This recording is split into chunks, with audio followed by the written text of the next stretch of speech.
Hey guys, how you doing? I'm back again with another review on a different cold air intake system. Actually, this is not even a replacement of a cold air system. This is more of a big air box delete, basically making it a straight pipe. A straight pipe or a less restrictive improvement. This is going to take, it's going to use a stock air box and basically just changing the charge tube. I mean, it's just big, smooth tube. You can see right here. This is going to improve the airflow. It's going to get rid of those restrictions that the other airbox had in that were for different purposes like sound deadening and idle characteristics. So with this change, I don't expect to get a whole lot. American truck guys, I think they did a review of this as well, and they actually did a dyno. Wide open throttle. If you laid the dynos over each other on their dyno, wide open throttle was identical, pretty much identical. But around the 2,500 to 35 or 4,000 RPM range, it picked up about 20 plus torque and horsepower under the curve. So I think that's some pretty good gains. Without further ado, let's go ahead and get to this install and well, unboxing and install. I'll give you my thoughts at the end of this video. Alright guys, got another unboxing here. Ordered this from Amazon. It's the Air Junior modular cold air intake system. I wouldn't say system, I'd say intake tube, because you're really not replacing the whole system, whereas you're just replacing the tube.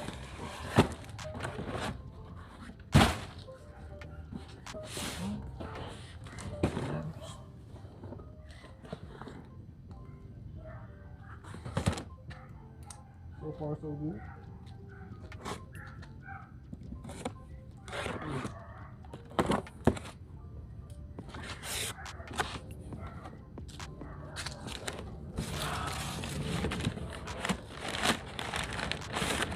Here. Of course, you got the infamous stickers. Do not discard this air filter. You got instructions. Don't think we're gonna need those. You got fittings, 4 large hose clamps, some smaller clamps, and the fittings. Short tube, long tube. Looks to be pretty good.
not disconnecting this, so no need to take out the no need to disconnect the negative cable.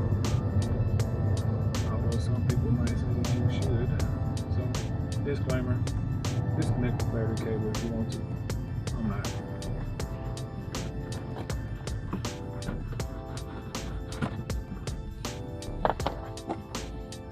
Disconnect these.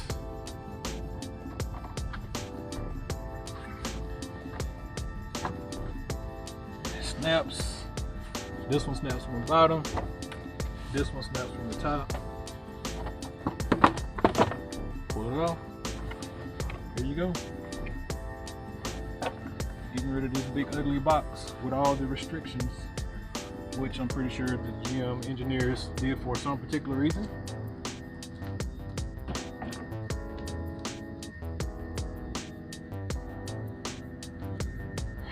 Here's the ported throttle body that I put in on one of the earlier videos. It's probably the first mod I did to this truck. Go ahead and stage this on.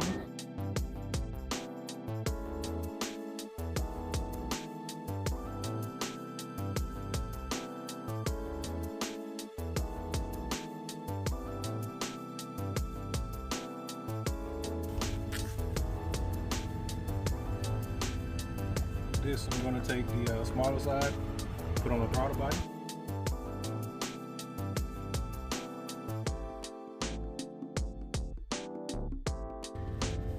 This is a very, very simple install.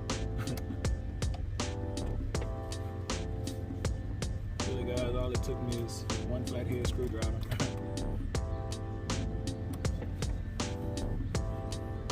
Alright, got this here. I'm gonna go ahead and take these off. I mean, so you got a little oil in there, so probably I'm gonna do a catch can pretty soon here. But I plan on doing heads and cam and some other things. So got a little bit here as well. Take these two connections that we got. I'll pretty much snap them back on the same way.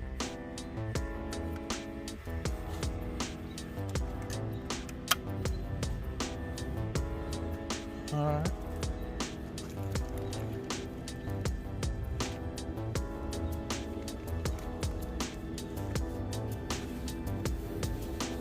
Got this on. Slide that in.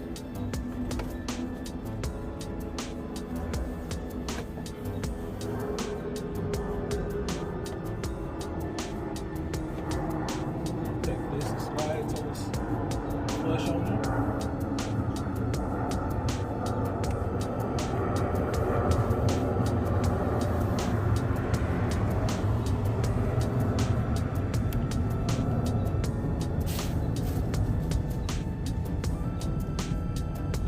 Fully seated,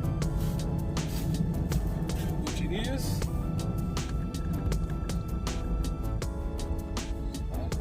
Tighten up.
Take my channel lock pliers, clamp down on it a little bit more outside the video, but hey guys, we pretty much finished here.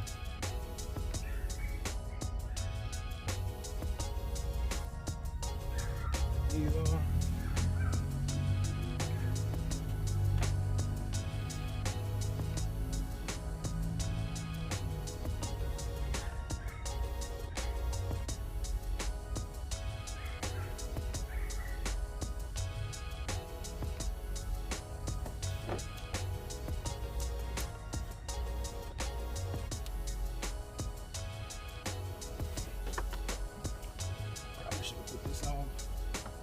first.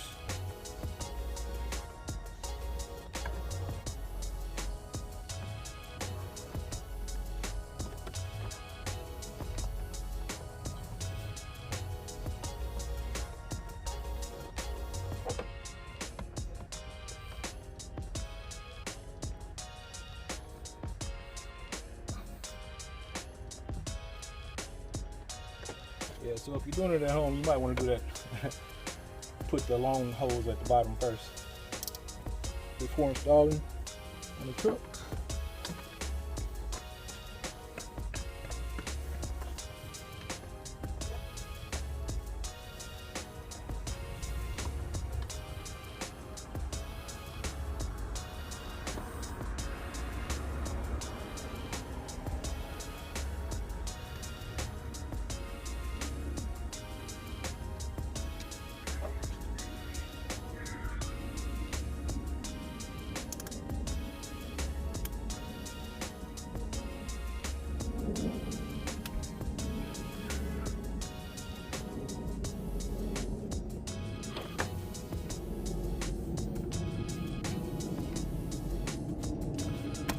Well guys, that's it. Out with the old, in with the new. Looks so much cleaner.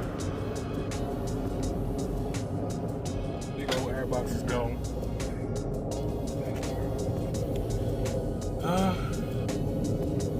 I don't expect to get a whole lot of improvement out of this, but I do know that this simple tube, without those restrictions and air holes that the other unit had, this should flow much better. Wide open, they probably perform the same, but I think under the curve, I think that this will do a whole lot better. As a matter of fact, I think American Trucks, they've done this, and they said that under the curve, they were able to pick up torque and horsepower 20 plus, around the 2,500 RPM range. So I'll put a link down below if you want to check that out. See their dyno sheets. But yeah, I think that this is a pretty good visual upgrade here, and I think that it'll be a nice little improvement under the curve. Now let me crank this thing up and let you see how it sounds.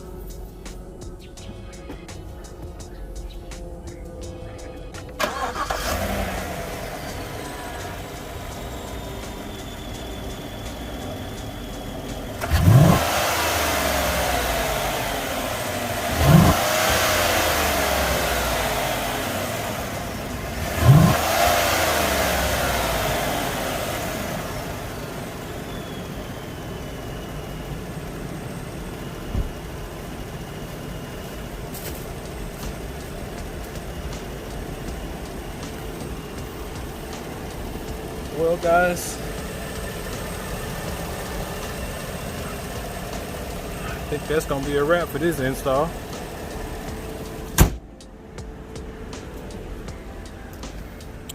This is what we took out.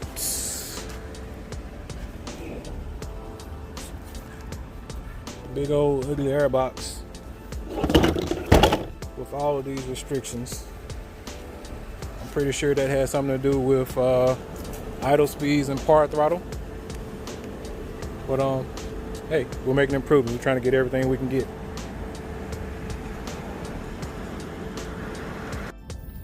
Hey guys, back again. I did some data logging, and well, just as I suspected, this unit is really not any cooler or hotter than the stock airbox. I think part of it is due to this design being made with a plastic similar to that of the stock unit. Also, it removed some of the restrictions that the other airbox had. And also, it makes the engine bay look a whole lot better. Also, you get a little improved, I ain't gonna say improved, I'll say increased sound from the engine bay. The sound is, it's pretty decent. It's not overpowering. It's not a drone at highway speeds. When you rump on it, you can tell that it's there, but it's not overpowering. It's not obnoxious. So I don't think you'll be disappointed with that. Actually, it makes it sound more like a V8 than what it sounds now. Well, than what the stock sounds. Anyway, would I recommend this to anybody? If you're looking for performance gains, I didn't really feel any. Although other people on the YouTube have did dynos and seen improvements under the curve. Just noticeable, you won't really notice it, but sounds from inside the cabin, you will notice a slight increase, especially when you're getting on the ramp or under slight load. It's not obnoxious. What else is there? Also, if you want to get rid of the big Batmobile looking box that's in the engine bay, this is the unit to do it. Basically, if you want to do a muffler delete under your hood, go for it.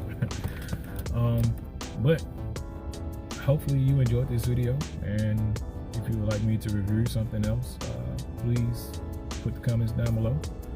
I'm getting closer and closer to 60,000 miles, so as soon as that's over with, I plan to do some real deal mods to this truck. But for right now, I'm just gonna keep it simple. My next planned mod is a E85 sensor, and also I'm going to, I guess, crack my knuckles at HP tuning. Hopefully it's not too hard. Yeah, and then after that, I think I'm gonna do headers. Yeah, I think I'm gonna do headers. If I don't do headers, it'll probably be heads and cams and headers at the same time, as well as a real dyno tune. But if I do headers, I'm just gonna tune with HP tuners and see how well I can do by myself. But thank you guys, and if you stay with me this long, thank you, and please like, comment, and subscribe. Y'all be great.